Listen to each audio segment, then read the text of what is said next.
ஒரு நகரத்தில் ஒரு காலனியில் பல குடும்பங்கள் ஒன்றாக வாழ்ந்து வந்தன. அந்த காலனியில் மாலை நேரத்தில் எல்லோரும் ஒன்றாக இணைந்து கூடி மகிழ்வார்கள்.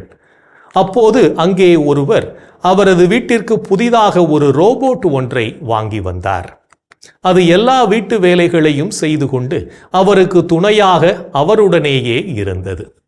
எப்போதும் போல மாலையில் அந்த காலனியில் இருப்பவர்கள் ஒன்று கூடியிருக்கும் போது அவர் அந்த ரோபோட்டை அழைத்து கொண்டு அங்கு வந்தார். அதை பார்த்ததும் அங்கிருந்த மக்கள் ஏதோ வேண்டாத ஒன்றை பார்த்தது போல ஒதுங்கிச் சென்றார்கள். அவர் அந்த ரோபோட்டிற்கு ஜிப் என்று பெயர் வைத்திருந்தார். ஜிப் அங்கிருக்கும் யாருடன் பேச முயற்சித்தாலும் அவர்கள் அதை உதாசீனப்படுத்தினார்கள்.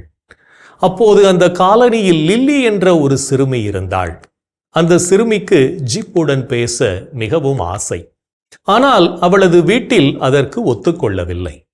ஆனாலும் லில்லி தெரியாமல் ஜிப்பை பார்த்து சிரிப்பது, அது கொடுக்கும் பூவை வாங்கிக் கொள்வது என அதனுடன் ஒரு நட்பை வளர்த்து கொண்டாள். ஜிப்பிற்கு லில்லி என்றாலே தனி பாசம்.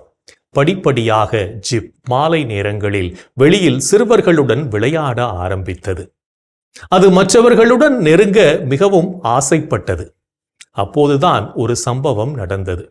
ஒரு பெரிய புயல் சூறாவளி போல நகரத்தை தாக்க ஆரம்பித்தது. மக்கள் பயந்து தெரித்து அங்கும் இங்கும் ஓட ஆரம்பித்தார்கள். மக்களுக்கு காயம் ஏற்பட ஆரம்பித்தது. புயலை தடுக்க முடியாமல் மக்கள் ஒதுங்கவும் முடியாமல் திணறினார்கள். இதை பார்த்து கொண்டிருந்த ஜிப் அதனுடைய முழு பலத்தையும் கொண்டு புயலின் திசையை மாற்றியது. அப்போது லில்லி தனியாக புயலுக்குள் மாட்டிக்கொண்டாள். புயலின் திசையை மாற்றிக்கொண்டே ஜிப் லில்லியை காப்பாற்ற முயன்றது. புயல் காற்றும் அடங்கியது. இப்போது அந்த காலனிக்கு ஜிப் பெரிய சூப்பர் ஹீரோ போல தெரிந்தது. அதை இப்போது எல்லோரும் ஏற்றுக்கொண்டார்கள். நாமும் மற்றவர்களிடமுள்ள நல்லவற்றை காண முயல்வோம். நம்மிடமுள்ள இயல்பை காத்துக்கொள்ள முயல்வோம்.